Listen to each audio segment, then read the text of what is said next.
I truly believe in the power of place and place-based learning and having the opportunity to bring some of our young ones to place on the Snake River down in Hell's Canyon, Saqáanma. Our community is really missing this connection to our homeland. We want to make sure that connections are being made with these kids. Kids are amazing.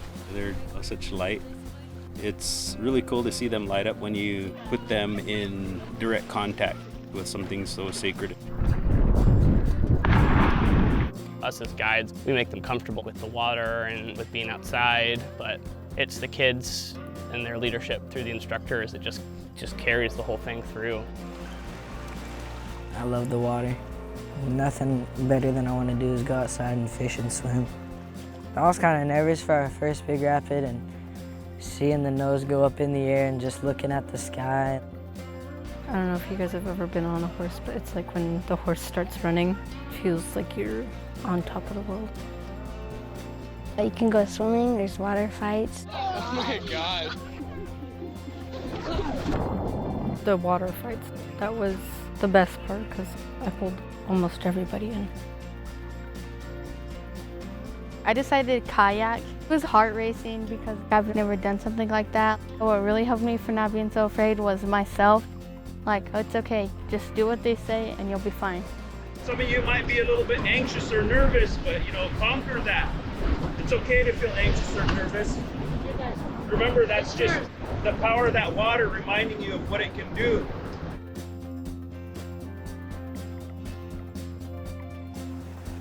Almost everybody says water's life. We only got a limited amount of water, and so we gotta protect it, take care of it. So we did science, tested the water, seeing if it was clean or not. We got pH, wide range, Phosphates, turbidity. if there's oxygen in the water. It's helping keep our water healthy and know how we can get it back to being healthy if it's not healthy. When I'm at school and they talk about science, it's completely different.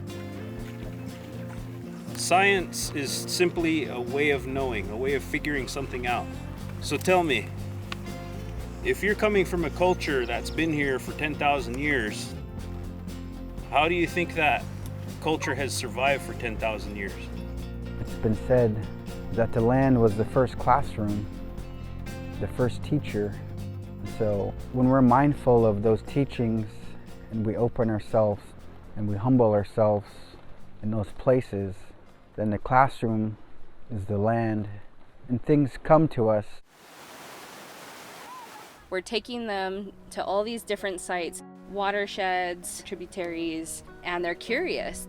They want to fill their water bottle up, and they know our people who've lived here for longer than we can even know. They've drank from those waters too. This place calls to them. Why I really wanted to come on this trip was just to learn about my homelands, because you don't really get this opportunity every day. Okay, so when you look down in there, I learned a lot of new things from my Uncle Josiah. I've always had appreciation for the land, but I got connected a lot to it, being there. Whenever I would go to bed, I always looked up at the stars.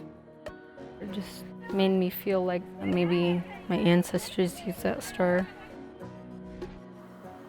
Whenever we would get in the water and just look around and float, it just felt like there was always someone there watching. Not only did the kids become comfortable with themselves, but I think they became comfortable with the environment as their homeland. That goes to show how strong the ancestry is here and how well we are connected to this place, because it did. It felt like home. Chief Joseph, he's my great-great-great, I don't know how much great-grandpa, so I just wanted to see what he did for a living here. We have to remember being out here as Indigenous people, our ancestors lived here, they thrived here. This was the first time that we really intentionally did some plant surveying. We went through our original conservation practices so that when we return next year, we can actually intentionally be out there to gather. And the kids, they responded so well to that. I was welling up that night when we were talking about the interconnectedness of everything and how it relates to the work that I do in climate change and conservation and creating career pathways for these younger generations.